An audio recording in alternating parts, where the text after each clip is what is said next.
सभी विद्यार्थियों को नमस्कार। अपने इस YouTube चैनल पर आपका स्वागत है एवं अभिनंदन। हाँ तो विद्यार्थियों, आज हम राजनीति विज्ञान विषय में देखने जा रहे हैं संघवाद क्या है। तो आज का हमारा विषय रहेगा राजनीति विज्ञान, और राजनीति विज्ञान में आज हम देखेंगे कि संघवाद क्या है। हम पढ़ने जा रहे हैं आज कि संघवाद क्या है। तो देखिए विद्यार्थियों, संघवाद क्या है। संघीय शासन व्यवस्था में सर्वोच्च सत्ता केंद्रीय प्राधिकार और उसके विभिन्न आनुषंगिक इकाइयों के बीच बंट जाती है। तो संघवाद क्या है।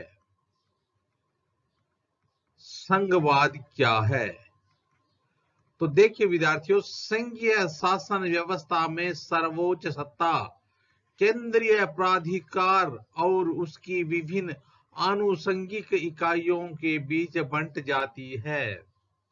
कहने का मतलब है कि संघवाद एक सरकार की प्रणाली है जिसमें सत्ता केंद्रीय प्राधिकरण और देश की विभिन्न घटक इकाइयों के बीच विभाजित हो जाती है, बंट जाती है। दोबारा देखना कि संघवाद एक सरकार की प्रणाली है जिसमें सत्ता केंद्रीय प्राधिकरण और देश की विभिन्न घटक इकाइयों के बीच विभाजित हो जाती है।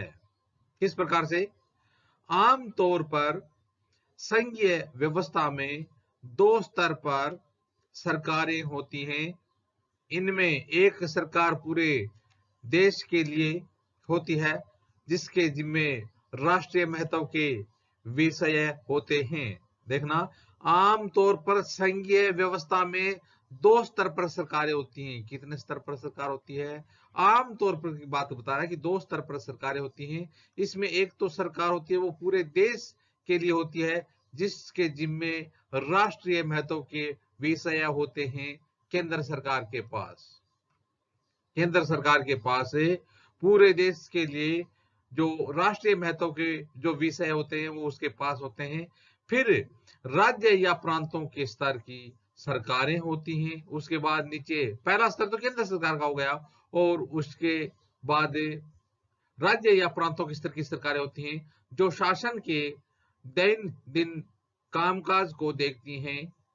इस प्रकार से यदि देखा जाए तो हमारे देश में यानी जो दो प्रकार की सरकारें हैं, एक तो केंद्र स्तर पर यानी केंद्र सरकार और दूसरी प्रांतीय या राज्य सरकारें।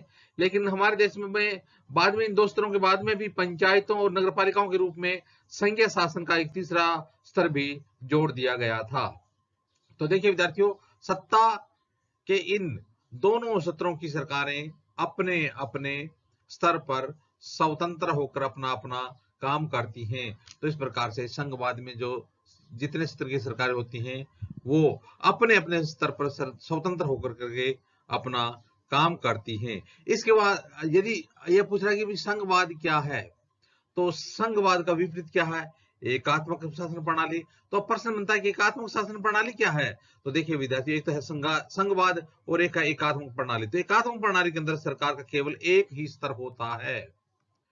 एकात्मक स्तर पर क्या होता है कि सरकार का केवल एक स्तर होता है, या उप इकाइयां केंद्र सरकार के अधीनस्थ होती हैं, या फिर जो उप इकाइयां होती हैं या प्रांतीय सरकारें होती हैं या स्थानीय शासन होता है वो केंद्र सरकार के अधीनस्थ होता है। लेकिन यह कारण है कि सत्ता के इन दोनों स्तर की सरकारें अपने अपने स्तर पर स्वतंत्र होती है। संघवाद में क्या होता है कि ये दोनों स्तर की सरकारें होती है वो अपने अपने स्तर पर स्वतंत्र होकर अपना अपना काम करती हैं।